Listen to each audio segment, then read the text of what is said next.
I'm going to get upset, if I'm going to get angry, if I'm going to kick and curse, or if I'm going to get up and say nothing happened. Here I'm just going to brush off my dirt and I'll move on. Sometimes Hashem is testing us, not necessarily by the actual act, rather by the intention, the thought, the day after. I always mention the same story, but it comes to emphasize what I mean. Baruch Hashem, a couple years ago, I went to a lecture, and I shared my personal story, my near-death experience, and there was a young man that miraculously somehow came to that lecture and was very inspired. And he started coming every Wednesday to a class. And, you know, completely off the subject, it's not so important, but the lecture was in the Bukharian Center in Queens. And it was in the Young Israel of, not Forest Hill, maybe? No, not Bet Gavriel. Well, it's not so important, but anyways, the downstairs is a Bukharian shul, upstairs is a Young Israel. Maybe. Briarwood, yeah, Briarwood. It was a very big event, it was organized by Chazak of New York, and the whole place was packed with people. Anyways, I don't even know, he wasn't even from the community. He came to this lecture. And I had a class every Wednesday in that shul. He used to come every Wednesday to the class, sit like this, listen to every word that I said, which, you know, was a beautiful thing to see. And then slowly he started adding this and adding that, and one day he bought tefillin and he started putting tefillin. Long story short, he started coming to pray in the yeshiva where I used to learn. He used to come and pray with a shacharit. After a few months, you know, this is a unbelievable young man. Suddenly from one side of the universe comes every day to pray. One day he doesn't show up. Call him up. What's going on? Why didn't you come today? You sick? He tells me, I had enough. That's it. I quit. And what do you mean you quit? What do you mean you had enough? He's like, you know, I feel like a hypocrite. I told him, what do you mean you feel like a hypocrite? So he tells me, you know where I was last night? I told him, I don't care where you were last night. He tells me, I'll tell you where I were. I went to a party. I'm like, okay, no. So you went to a party? No. So? He's like, you know what I did last night? I told him, I don't care, and I don't want to know. I didn't even ask you. He's like, I'll tell you what I did last night. I met a girl, and I went home, and I did this, and I did that, and I did all the sins in the book.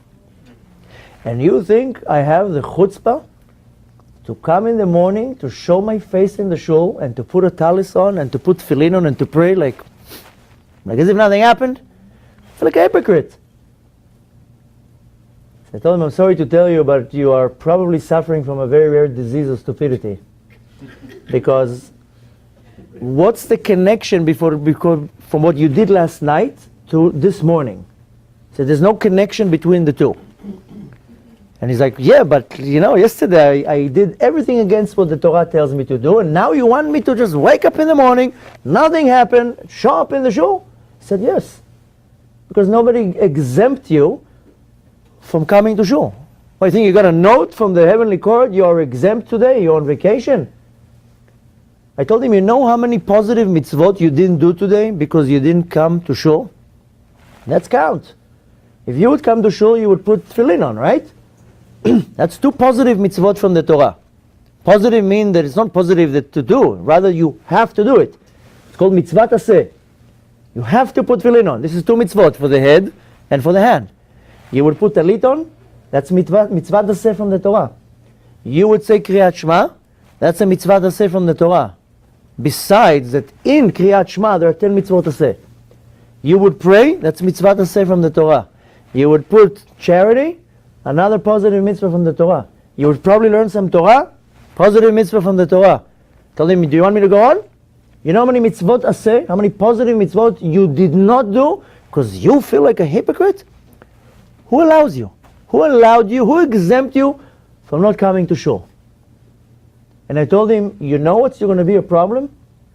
The judgment, the din, the prosecution from Av is not going to be for the fact that yesterday you sinned. It's going to be for the fact you didn't show up to shul.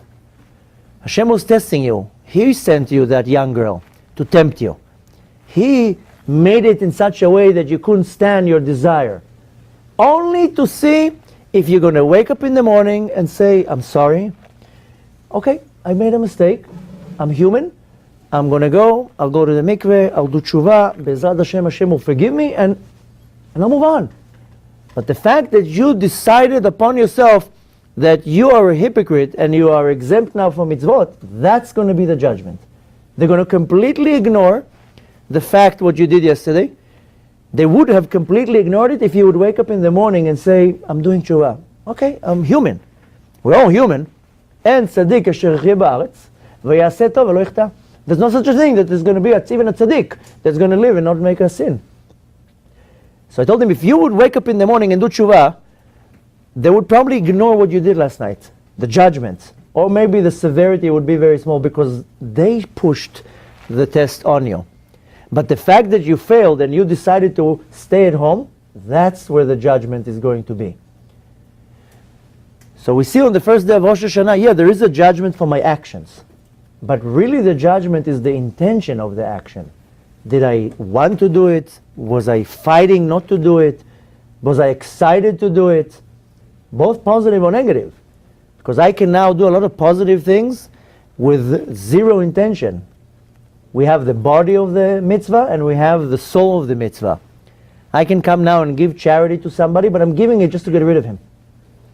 Or maybe I want the tax deductible receipt. Or I want my name to be on the wall, something. There's no neshama, there's no soul to the mitzvah. I did it because of some intention, some type of an agenda. Or I can do the exact same mitzvah because I really want to help. I really want to assist that person. I do it quietly, you don't have to put my name anywhere, you don't have to tell anybody.